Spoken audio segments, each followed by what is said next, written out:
Hello friends. दोस्तों, दो मुख्य भर्तियों के बारे में आप लोगों को बताना है जो कि हाल फिलहाल में निकली हैं और जो काफ़ी अच्छी वैकेंसी हैं। तो इसमें सबसे पहले जो वैकेंसी है वो UP SSC के द्वारा निकली है, और जो दूसरी वैकेंसी निकली है वो DSSB के द्वारा निकली है। तो देख लेते हैं इनको, ये वैकेंसी क्या क्या है। एक बार चलते हैं इनके ऑफिशियल नोटिफिकेशन पर। तो दोस्तों, इनमें जो पहली वैकेंसी है वो है UP SSC के द्वारा निकली हुई, और ये है वन दरोगा मुख्य परीक्षा, जो कि पैड 2021 के आधार पर ही निकली है। तो चलिए जान लेते हैं इसकी एलिजिबिलिटी के बारे में। इसमें सबसे पहले तो ये देख लेते हैं जो इसका ऑनलाइन आवेदन और शुल्क जमा करने की जो प्रारंभ होने की तिथि है वो 17/10 है। उसके बाद सबमिट करने की जो अंतिम तिथि है वो 6/11 है। और अगर आप किसी तरह का संशोधन चाहते हैं तो उसकी जो तिथि है वो 13/11 है। ये देख सकते हैं आप, उत्तर प्रदेश सेवा चयन आयोग लखनऊ के विज्ञापन संख्या 6 परीक्षा 2022 वन दरोगा मुख्य परीक्षा प्रारंभिक अरिहंता परीक्षा 2021। दोस्तों, ये आप ध्यान दीजिएगा कि जिसने प्रारंभिक अरिहंता परीक्षा 2021 में जो उसका एग्ज़ाम दिया था, उसमें पार्टिसिपेट किया था, तो वही इस भर्ती को के विज्ञापन को जो है इसका एप्लीकेशन भर सकते हैं।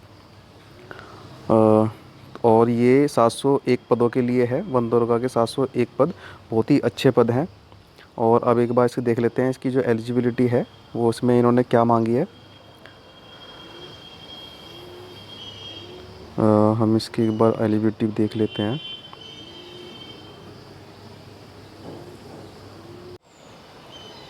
तो दोस्तों, इसकी जो एलिजिबिलिटी है वो है ये देख सकते हैं आप, अनिवार्य अर्हता शैक्षिक।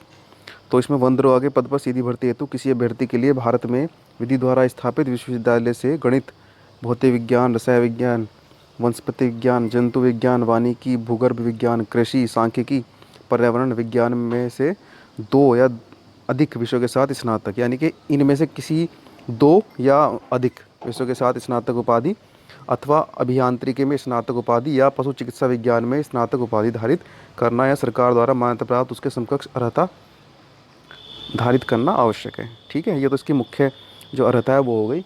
और इसकी जो अधिमानी अर्हता है वो, यानी कि अन्य बातों के समान होने पर ऐसे अभ्यर्थी को सीधी भर्ती के मामले में अधिमान दिया जाएगा जिसने प्रादेशिक सेना में न्यूनतम 2 वर्षों की सेवा की हो, या जिसपे NCC का B सर्टिफिकेट हो। ये आप इसमें देख सकते हैं नोटिफिकेशन में।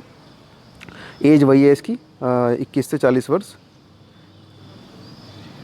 और इसमें जो और चीज़ें देख लेते हैं, जो मुख्य मुख्य जो चीज़ें हैं वो देख लेते हैं। तो पदों का जो विवरण है वो इसमें जो अनारक्षित श्रेणी के लिए 288 पद हैं, अनुसूचित जाति के लिए 160 पद हैं, और इसी तरह से अन्य पिछड़ा वर्ग के लिए 163 पद हैं, और आर्थिक रूप से EWS यानी उसके लिए 70 पद हैं। और कुल पद जो हैं 701 हैं इसमें। और ये 2800 ग्रेड पे की वैकेंसी है, और 5200 से 20,200 इसका जो वेतनमान पे बैंड है, और ये लेवल 5 मैट्रिक्स के अंतर्गत आती है। और इसमें अब इसकी और जो डिटेल है एक बार वो भी देख लेते हैं। इसमें दोस्तों जो शुल्क है अभी, तो शुल्क इसमें अभी 25 रुपये लिया है इन लोगों ने। लेकिन जैसा कि आप लोगों को पता है कि पैड 2021 के अंतर्गत जो वैकेंसी का 15 गुना बुलाते हैं ये लोग, यानी कि जितने लोग अप्लाई करेंगे उनमें से वो वैकेंसी का 15 गुना ही सिलेक्ट करेंगे। उसके बाद जो है शुल्क आपको दोबारा से देना होगा। अभी सिर्फ ये रजिस्ट्रेशन शुल्क है, और जो मेन शुल्क है इसका वो बाद में आपको दोबारा देना होगा। जब आप जो लोग शॉर्ट लिस्ट हो जाएंगे ना 15 गुना, सिर्फ उन्हीं को शुल्क देना है, बाकी को नहीं देना होगा। तो चलिए, ये था हमारी ये पहली वैकेंसी थी, जो कि बड़ी अच्छी वैकेंसी है दोस्तों। 701 पद हैं, लेकिन पद इतने कम भी नहीं है, और बड़ी अच्छी वैकेंसी है ये। वन दरोगा की वैकेंसी बहुत अच्छी वैकेंसी में आती है।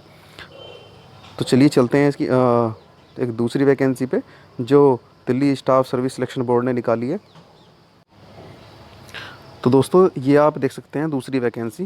दोस्तों, इसी बीच में आप लोगों को एक बात बताना चाहूँगा कि हमारे चैनल का नाम एजुश्री है, और हम बीच बीच में ऐसी ही महत्वपूर्ण खबरें देते रहते हैं आपको। वैकेंसी संबंधित हो, एजुकेशन संबंधित हो, या कोई इन्फॉर्मेशन देनी हो, या मोटिवेशन से संबंधित हो, ये हम आपको देते रहते हैं। आप हमारा, अगर आपको हमारी जानकारी अच्छी लगती है तो आप हमारा चैनल सब्सक्राइब कर सकते हैं, और ऐसी जानकारी आपको समय समय पर मिलती रहेगी। और हम ज़्यादा से ज़्यादा प्रयास कर रहे हैं कि अपने जो स्किल्स हैं उसको डेवलप करें, और आप लोग अगर हमें सजेशन देना चाहें दे सकते हैं, जैसा क्योंकि आपका जो सजेशन होता है वही हमारा मोटिवेशन होता है। तो चलिए चलते हैं, ये दूसरी वैकेंसी देख लेते हैं एक बार।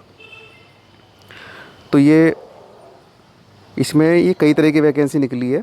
इसमें जैसे कि आप देख सकते हैं कि ये सीरियल नंबर 1 पे है लाइब्रेरियन की, और सीरियल नंबर 2 पे असिस्टेंट टीचर नर्सरी, फिर है trained graduate teacher computer science की जो टीचर की वैकेंसी निकली है वो भी है, बड़ी अच्छी वैकेंसी होती है ये भी।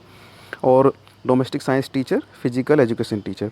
दोस्तों ये ग्रुप बी में आती हैं, और ये 4600 ग्रेड पे की वैकेंसी है। इसमें सिर्फ जो असिस्टेंट टीचर नर्सरी है वही 4200 ग्रेड पे की है, और बाकी सारी 4600 ग्रेड पे की हैं। और ये बहुत ही अच्छी वैकेंसी हैं, बहुत ही अच्छा जो सैलरी मिलती है इसमें। और ये आप वैकेंसी देख सकते हैं, इसमें जो वैकेंसी हैं टोटल ये लाइब्रेरियन की वो 100 है, असिस्टेंट टीचर की 4 हैं, ये काफ़ी कम है। और जो कंप्यूटर साइंस टीचर की वैकेंसी वो 106 है, ठीक ठाक वैकेंसी है। और डोमेस्टिक साइंस टीचर की वैकेंसी 201 है। फिजिकल एजुकेशन टीचर की वैकेंसी जो है 221 है। और ये आप देख सकते हैं इसमें नोटिफिकेशन में जो कैटेगरी वाइज इन्होंने दिया है, तो उसके अकॉर्डिंग आप देख लीजिएगा। तो चलते हैं इनकी जो एजुकेशनल क्वालिफ़िकेशन है उसके ऊपर चलते हैं।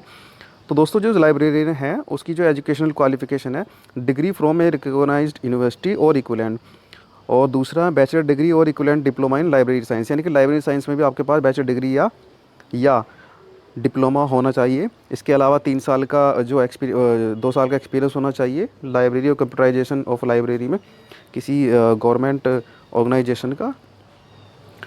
और इन्होंने क्या दिया है, या अगर एक्सपीरियंस नहीं है तो 1 year certificate in computer application from a recognised institute, ठीक है, तो ये होना चाहिए।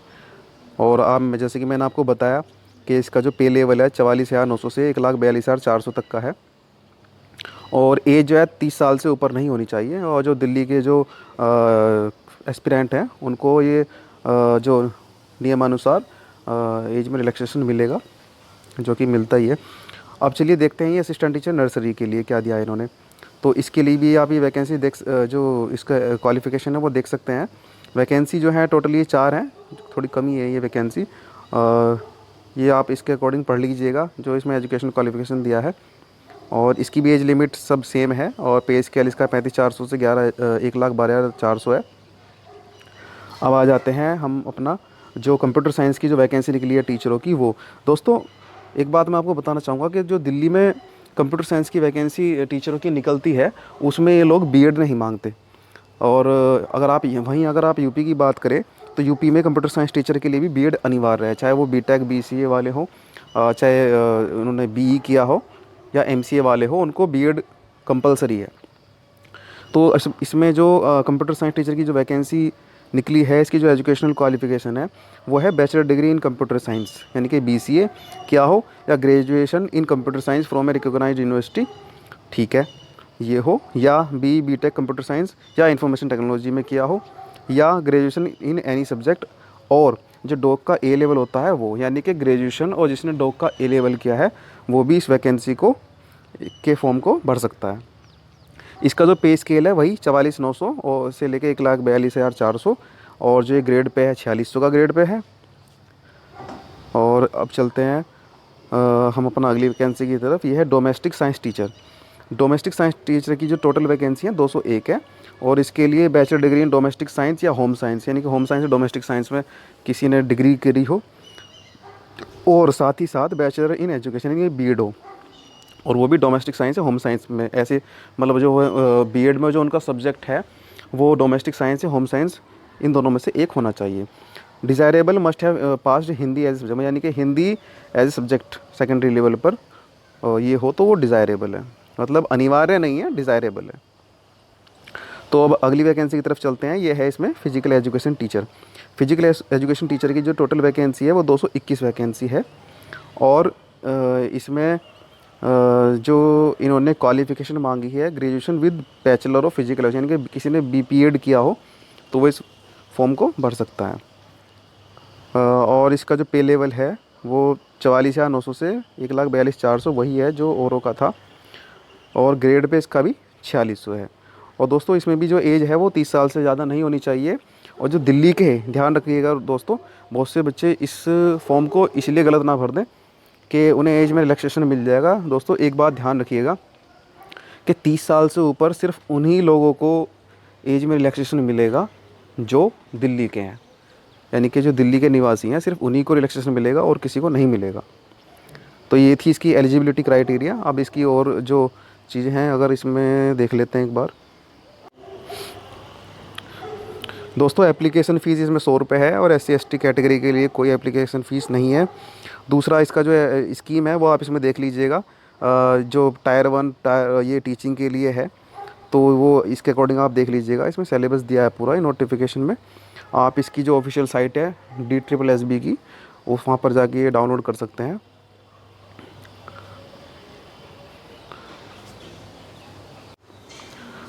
तो दोस्तों ये थी आज की हमारी जो महत्वपूर्ण सूचना थी जो 2 भर्तियों के बारे में, जो UPSSC और DSSB के द्वारा निकाली हुई थी। तो इसी के साथ मैं आपसे विदा लेना चाहूँगा और चलते चलते आपसे एक बात बोलना चाहूँगा। दोस्तों प्लीज़ हमारे चैनल को सब्सक्राइब करें, क्योंकि आपका सब्सक्रिप्शन ही हमें मोटिवेशन देता है।